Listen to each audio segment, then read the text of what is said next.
मज़मून physics class 9 बाब 9 सबक 6 मखसूस गर्मीअ जी गुंजाइश स्पेसिफिक हीट कैपेसिटी। अस्सलाम वालेकुम प्यारा ॿारो, सिंध ऑनलाइन स्कूल में भलीकार, मां आहियां सनाउर अहमद। हिन वीडियो में जेको असां अॼु टॉपिक पढ़ंदासीं उहो आहे मखसूस गर्मीअ जी गुंजाइश यानी स्पेसिफिक हीट कैपेसिटी। प्यारा ॿारो, जीअं त हिन टॉपिक खां पहिरीं असीं हीट कैपेसिटी जो टॉपिक पढ़ियोसीं ऐं उनखे असां डिटेल में सम्झोसीं त बेसिकली हीट कैपेसिटी छा थींदी आहे। मां तव्हांखे मिसाल ॾेई करे सम्झाए चुको आहियां।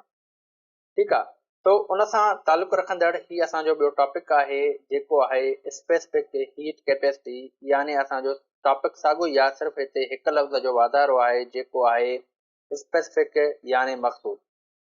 मिसाल जी तौर ते जेकॾहिं असां वटि ॿ बीकर आहिनि ऐं हिक में असां पाणी खयो आहे ऐं ॿिए में असां कोई तेल खयो आहे, कंहिं बि क़िस्म जो ऑयल आहे, जेकॾहिं असां ॿिन्ही खे सेम जेको आहे हीट ॾेई करे असां गरम कंदासीं त तव्हां इन शइ खे महसूसु कंदव त असांजो जेको पाणी आहे उहो टाइम ज़्यादा वठंदो गरम करण में ऐं जेको असांजो तेल आहे उहो यकदमि गरम थी वेंदो।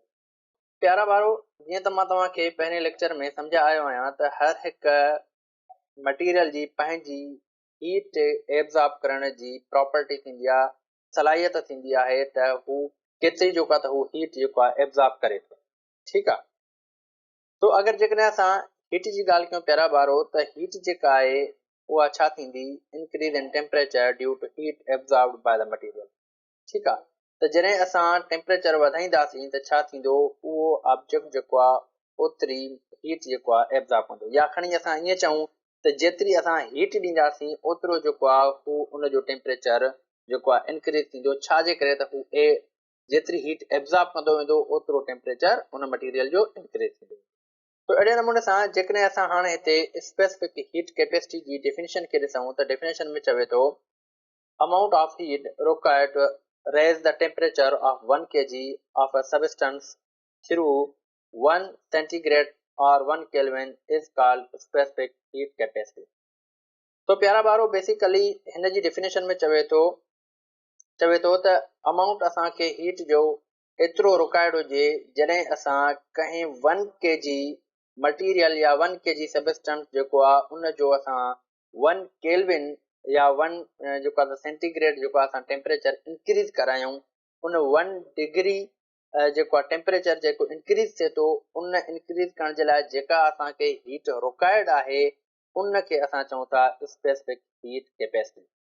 तो पोएं लेक्चर में यानी असां हीट कैपेसिटी में इहा शइ पढ़ी हुईसीं त amount of heat required to raise the temperature of substance of given substance चयोसीं। ठीकु आहे, यानी उन में असांखे जेको मटीरियल जो अमाउंट हुयो उहो असांखे मिलियल न हुयो। ठीकु आहे, पर हिते जेको आहे हिते असांखे मटीरियल जो जेको अमाउंट आहे उहो मिलियल आहे। केतिरो मिलियल आहे, उहो आहे 1 kg।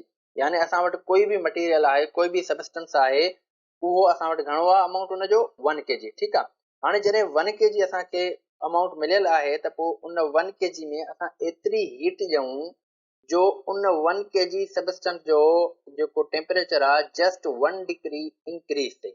ठीकु आहे, हाणे उहा जेका हीट असां उन सबस्टेंस खे ॾियूं था 1 kg वारे खे, उनखे असां चऊं था स्पेसिफिक हीट कैपेसिटी। ठीकु आहे प्यारा ॿारो, आई थिंक त तव्हांखे इहा ॻाल्हि क्लियर थी वई हूंदी त स्पेसिफिक हीट कैपेसिटी असां छा खे था चऊं।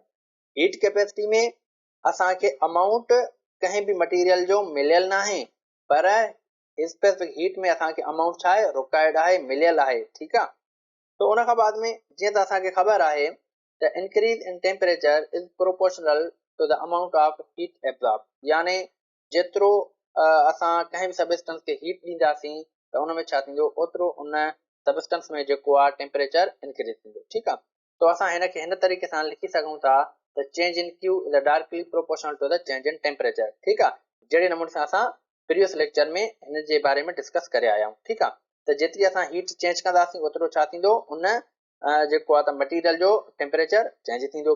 जेकॾहिं हीट वधाईंदासीं त टेम्परेचर वधंदो, जेकॾहिं हीट घटाईंदासीं त टेम्परेचर बि घटिबो। उन खां बाद में प्यारा ॿारो, हिते असांखे जेको आहे उहो सबस्टेंस मिलियल आहे, यानी उनजो मास केतिरो आहे 1 kg। ठीकु आहे, त हिते असां चई सघूं था त इंक्रीज इन टेम्परेचर जेको आहे उहो तालुक कंहिंसां रखे थो, उहो रखे थो मास ऑफ दी बॉडी सां। ठीकु आहे, त हिते असां प्रोपोर्शनलिटी हिन तरीक़े सां बि लिखंदासीं त जेतिरो असांजो अमाउंट ऑफ सबस्टेंस जेको आहे वधीक हूंदो, ओतिरी असांखे उनजी हीट जेका आहे वधीक ॾियणी पवंदी। ठीकु आहे, यानी change in Q is directly proportional to the mass of the body. ठीकु आहे, उन खां बाद में असां छा कंदा आहियूं त हिन ॿिन्ही जेको आहे इक्वेशन्स खे पाण में असां कंबाइन करे हिन तरीक़े सां लिखी सघूं था त change in Q is directly proportional to the mass of a body multiply by change in temperature. ठीकु आहे, उन खां बाद में असां छा कंदासीं, प्रोपोर्शनलिटी ख़तमु कंदासीं। ख़तमु करण खां बाद में असां इक्वल जी निशानी ॾेई करे कोई टर्म कांस्टेंट ॾींदासीं। तो हिते असां इक्वल जी निशानी ॾिनीसीं ऐं प्रोपोर्शनलिटी ख़तमु करे असां हिते ही टर्म सी जो जेको आहे उहो कांस्टेंट ॾिनोसीं ऐं सी जेको आहे हिते छा आहे, उहो आहे असां वटि where C is a proportionality constant called specific heat capacity. ठीकु आहे, सी छा आहे, उहा असां वटि आहे स्पेसिफिक हीट कैपेसिटी, यानी असां वटि इहो प्रोपोर्शनलिटी कांस्टेंट आहे। ठीकु आहे प्यारा ॿारो, तो अहिड़े नमूने सां उन खां बाद में जेकॾहिं हाणे असां हिते सी खे मालूम करणु चाहियूं, यानी असां स्पेसिफिक हीट कैपेसिटी कंहिं बि मटीरियल जी मालूम करणु चाहियूं त छा कंदासीं, असां उनखे हिन तरीक़े सां मालूम करे सघूं था, यानी हिन इक्वेशन खे असां रीअरेंज कंदासीं। त हिते असां वटि जेका इक्वेशन ठही ईंदी उहा ईंदी C is equal to change in Q divide by M change in temperature. ठीकु आहे, हाणे उन खां बाद में जेकॾहिं असां हिते स्पेसिफिक हीट कैपेसिटी जो यूनिट कढणु चाहियूं त यूनिट कहिड़े नमूने सां कढंदासीं, ॾिसो त हीट जो जेको यूनिट आहे उहो आहे जोल ऐं मास जो जेको यूनिट आहे उहो आहे केजी ऐं टेम्परेचर जो जेको एसआई यूनिट आहे उहो आहे केल्विन, यानी जोल अपॉन केजी इंटू केल्विन। या असां हिनखे हिन तरीक़े सां बि लिखी सघूं था त जोल into KG inverse into kelvin inverse. ठीकु आहे, उन खां बाद में हाणे असां हलूं था वरी importance of specific heat capacity of water, यानी पाणीअ जी जेका स्पेसिफिक हीट कैपेसिटी हूंदी आहे उनजो इंपॉर्टेंस छा आहे। ठीकु आहे, तो प्यारा ॿारो बेसिकली जेकॾहिं असां वाटर जी ॻाल्हि कयूं त मतिलबु वाटर जेकॾहिं असां खणूं था त उन खे असां केतिरी हीट ॾियूं त उनजो जेको 1 डिग्री टेम्परेचर आहे उहो इंक्रीज़ थिए। तो उनजे लाइ असांखे चवे थो त 4200 असां जेको आहे उन में हीट ॾींदासीं, joule divide by K G into kelvin जेकॾहिं असां उनखे ॾींदासीं हीट, त उनजी जेका आहे 1 डिग्री टेम्परेचर इंक्रीज़ थींदो। ऐं उन खां बाद में जेकॾहिं असां आम ड्राई सॉइल वग़ैरह जी ॻाल्हि कयूं त उनजे लाइ जेको असां वटि हीट रिक्वायर्ड थिए थी उहा थिए थी बेसिकली 810 जोल अपॉन केजी इंटू केल्विन। ठीकु आहे, तो प्यारा ॿारो बेसिकली छा थो थिए त हाणे अक्सर तव्हां ॾिठो हूंदो त जेके असांजा मतिलबु सहराई इलाइक़ा हूंदा आहिनि उन्हनि में गर्मी बि वधीक पवंदी आहे ऐं थधि बि बेसिकली वधीक पवंदी आहे। हाणे उनजो जेको रीज़न आहे बेसिकली उहो इहो ई आहे त यानी स्पेसिफिक हीट कैपेसिटी जो ई रीज़न आहे। यानी इन जो मतिलबु इहो थियो त जेकॾहिं असांजा जेके सहराई इलाइक़ा हूंदा आहिनि प्यारा ॿारो, उन में छा हूंदो आहे, उहे असांजा जेका त ड्राई सॉइल इलाइक़ा हूंदा आहिनि। ठीकु आहे, हाणे उन में छा थींदो आहे त जॾहिं ॿाहिरों हीट अचे थी, यानी सिज खां जेका असांजी तपश अचे थी, उहा 810 जेको आहे जोल अपॉन केजी इंटू केल्विन जेको आहे, जॾहिं उहो असांजो सॉइल एब्ज़ॉर्ब करे थो त उन में छा आहे, उनजो जेको टेम्परेचर आहे उहो असांजो जेको आहे 1 डिग्री इंक्रीज़ थो थी वञे। ठीकु आहे, ऐं उनजे बनस्बत वरी जेकॾहिं असां ॻाल्हायूं पाणीअ जे बारे में त पाणीअ में जेको आहे त 4200 जेको आहे जोल अपॉन केजी इंटू केल्विन जेको आहे, एतिरी जॾहिं हीट उन में ईंदी ऐं उहो एब्ज़ॉर्ब कंदो, उन खां बाद में उन पाणीअ जो जेको टेम्परेचर आहे उहो 1 डिग्री जेको आहे इंक्रीज़ थींदो। ठीकु आहे, हाणे उन खां बाद में छा थो थिए त जॾहिं असां हिन सॉइल वारे इलाइक़े में वञूं था, यानी जेके असांजा ख़ुश्क इलाइक़ा हूंदा आहिनि उन्हनि में असांजी तपश इन करे वधी वेंदी आहे, छो त उते जेका हीट एब्ज़ॉर्ब थींदी आहे उहा घणी थींदी आहे ऐं उनजे करे उन में जेको टेम्परेचर जो जेको डिफरेंस आहे उहो बि असांखे यकदमि फील थींदो आहे।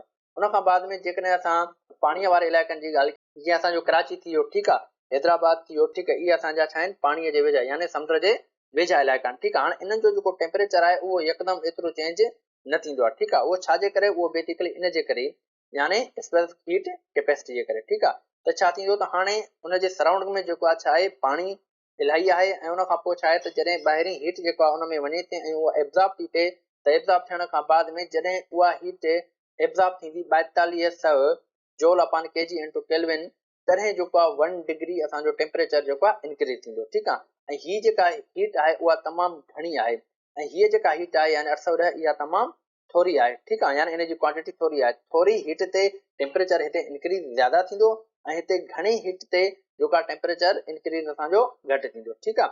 त अहिड़े नमूने सां असां हिते जेको आहे चई सघूं था the temperature of land areas rises and falls more rapidly than that of sea due to large specific heat capacity of water। यानी वाटर जे रीज़न जे करे वाटर जी स्पेसिफिक हीट कैपेसिटी जे करे जेको आहे असांजा जेके लैंड एरियाज़ आहिनि उन में जेको टेम्परेचर आहे उहो छा आहे यकदमि जेको आहे फॉल बि थींदो आहे यकदमि जेको आहे उहो राइज़ बि थींदो आहे। ठीकु आहे। ऐं उन खां बाद में जेके असांजा सी लेवल ते एरियाज़ आहिनि ठीकु आहे उन्हनि में छा आहे टेम्परेचर असांजो जेको फॉल ऐं रेज़ घटि थींदो आहे। ठीकु आहे। त अहिड़े नमूने सां उन खां बाद में असांजो जेको हिन हीट कैपेसिटी जो जेको यूज़ आहे उहो आम लाइफ में बि असांजो थींदो आहे। मिसाल जे तौर ते जीअं असांजो जेका त ऑटोमोबाइल्स आहिनि ठीकु आहे। हाणे जेके ऑटोमोबाइल्स आहिनि उन में जेको आहे रेडिएटर लॻल हूंदो आहे अहिड़े नमूने सां हिकिड़ो। ठीकु आहे। पोइ उन में छा कंदा आहिनि उन में जेको आहे ड्राइवर हज़रात जेको उहो पाणी विझंदा आहिनि। पाणीअ जे करे छा थींदो आहे जेका इंजन मां हीट निकिरंदी आहे बेसिकली छा थींदी आहे त उहा इन रेडिएटर जे थ्रू जेको आहे उहा एब्ज़ॉर्ब थींदी आहे। पोइ गाॾीअ जो जेका इंजन आहे पोइ एतिरी यकदमि गरम न थींदी आहे। ठीकु आहे। छो त वाटर जी सर्कुलेशन थींदी आहे। ठीकु आहे। त अहिड़े नमूने सां मतिलबु असांजी हीट कैपेसिटीअ जे करे जेको आहे असांजी गाॾियूं जेके हूंदियूं आहिनि उहे जेको आहे पंहिंजी परफॉर्मेंस बहितर ॾींदियूं आहिनि। ठीकु आहे। इहो हुयो असांजो जेको आहे त अॼु जो टॉपिक जेको स्पेसिफिक हीट कैपेसिटी। तो मूंखे उमेद आहे त तव्हांखे हीउ टॉपिक जेको आहे उहो बि सुठे नमूने सां सम्झ में अची वेंदो। इनशाला नेक्स्ट लेक्चर में वरी असां नए टॉपिक सां गॾु मिलंदासीं। तेसिताईं अल्लाह हाफ़िज़।